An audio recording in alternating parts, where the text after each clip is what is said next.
বলছিলিস বল। কি আর করবো বল, সেই তো চলে যেতে হচ্ছে। তুই তোর মামাকে একটু বল না, জোর করে বল, জিদ করে বল যে তুই কোথাও যাবি না, তুই আমাদের বাড়িতে থাকতে পারবি, তাহলে আমরা একসঙ্গে স্কুলে যাব। তোর কি মনে হয় আমি বলিনি? মামাম কি কথা শুনছে? শুনছে না তো, খালি বলছে বড় হও তারপর পুপুলুর সঙ্গে দেখা হবে। এখন তুমি যদি এখানে থেকে যাও, আমি কি করে থাকবো? আমি কি তোমায় ছেড়ে থাকতে পারবো? তুমি কি আমায় ছেড়ে থাকতে পারবে? এইভাবে মাম্মাম বলছে। তার মানে তোর সঙ্গে আমার কোনোদিনও দেখা হবে না, তাই তো? কেন দেখা হবে না? আমি যখন বড় হব তখন তো দেখা হবে। বড় হতে তো অনেক দেরি, ততদিন দেখা হবে না, তাই তো? কতদিন একটু ধৈর্য ধরে থাক। মাম্মাম বলেছে এখন লেখাপড়ার সময়, এখন ভালো করে লেখাপড়া করতে হয়। দূর, আমার আর লেখাপড়া করতে ইচ্ছা করবে না। জানিস তোর জন্য এই ব্যাগে করে অনেক জিনিস এনেছি। কি এনেছিস বল বল। তুই যে কড়িগুলো চাইছিলিস এনে। সব দিয়ে দিলি? হ্যাঁ, সব দিয়ে দিলাম।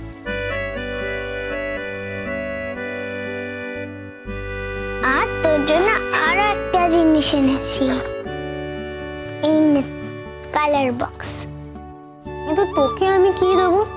আমার আর কি লাগবে? আমার কিচ্ছু লাগবে না। কিন্তু তোকে তো আমাকে একটা গিফট দিতেই হবে। একটা গিফট তো আমিও তোকে দিতে চাই। আমি ভাবছি তোকে আমি কি দেব। তোর কাছে গিফট আছে নাকি যে তুই দিবি? তুই তো ছোট, তুই কি চাকরি করিস? তুইও কি চাকরি করিস যে তুই আমাকে দিলি? আমি তো কিছু কিনে আনিনি। সেই যে কড়িগুলো ছিল সেটা তুই চাইতিস না, সেটা তোকে দিলাম। আর কালার বক্সটা আমার কাছেই ছিল, তাই দিলাম। আমি যে তোর একটা ছবি এঁকেছিলাম, আর তুই তো সেই ছবিটা খুব ভালোবাসতিস। তুই বলেছিলিস মামনিকে বলবি ছবিটা বাঁধিয়ে রাখতে। সেটা নিবি? সেটা আমার কাছে আছে। আমি তো সেটা কাউকে দিতেই চাই না। তুই যদি ছবিটা আমাকে দিয়ে দিস তাহলে তো আমাকে ইচ্ছে করলেও দেখতে পাবি না। এটা কোনো কথা হলো? আমি তো আরেকটা ছবি এঁকে নেবো। আমি তো আঁকতে পারি, তোকে আবার আঁকবো। তাহলে দে, ওই ছবিটাই দে। এটা আমার মেমোরি, বুঝেছিস? কিন্তু তোর কাছে তো কোনো ছবি রইলো না। কেন রে? ছবি না থাকলে তুই আমায় ভুলে যাবি? না না, তা ভুলবো কেন? কিন্তু আমার যখন খুব মন কেমন করবে তখন তোর ছবিটা দেখবো। দাঁড়া, আমি আসছি।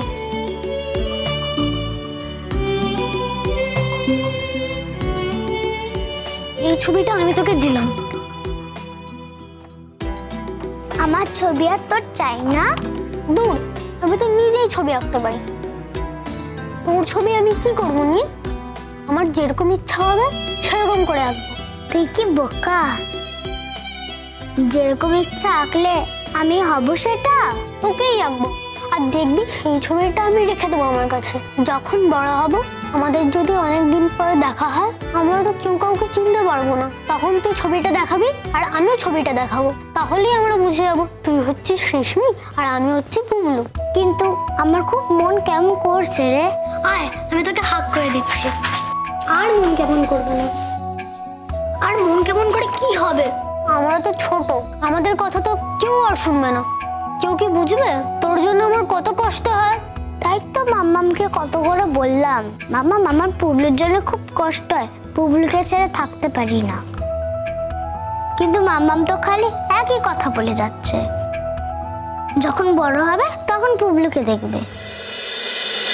জেঠুমনি, এবার আমাকে বেরোতে হবে, আজ অনেক তাড়া আছে আমার। কবে আসবি মা? এখন তো কি করে বলি বলো তো, আমার চাকরিটাই তো এরকম, তাই না? আবার যেখানে যাচ্ছি সেখান থেকে অন্য কোথাও ট্রান্সফার হয়ে যাবে কিনা, বা কোথায় হবে তাও তো ঠিক মতো জানি না। সবে বাচ্চা দুটো একসঙ্গে লেখাপড়া করা শুরু করেছিল।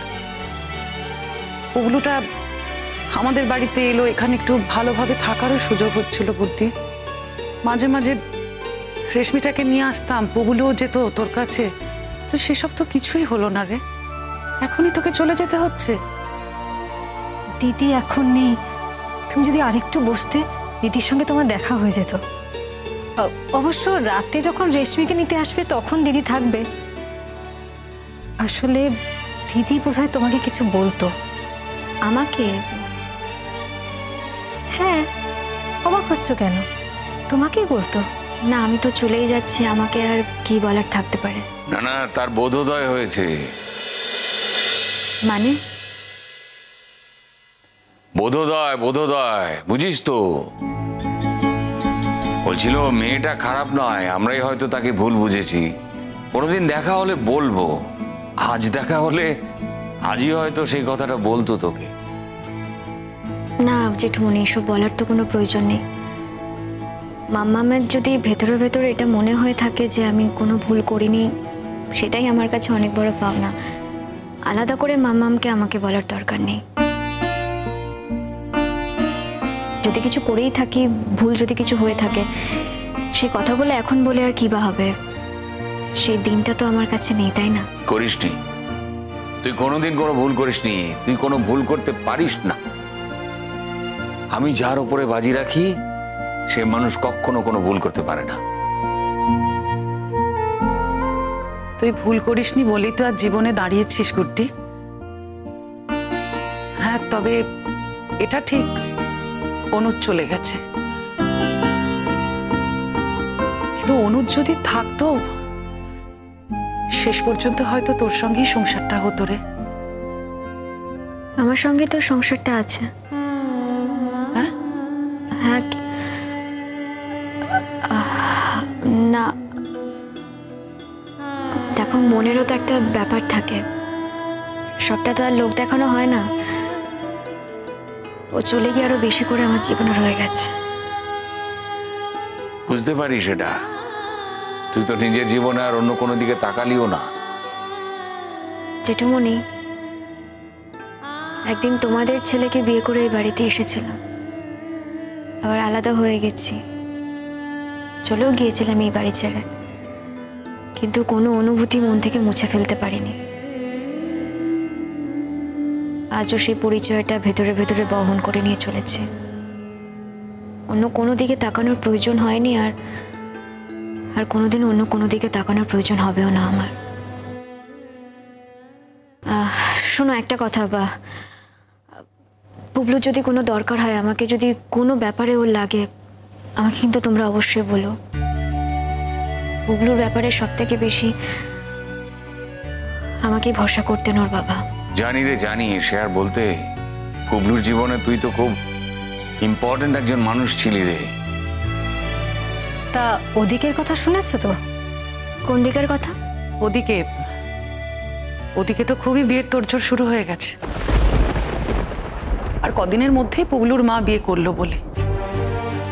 আমি জানি না রে, মানে বাচ্চাটা কিছু হয়তো আভাস ইঙ্গিতে কিছু বুঝতে পারে, কিভাবে যে বিষয়টাকে নেবে না আমি জানি না, কতটা যে শক পাবে বুঝতেই পারছি না।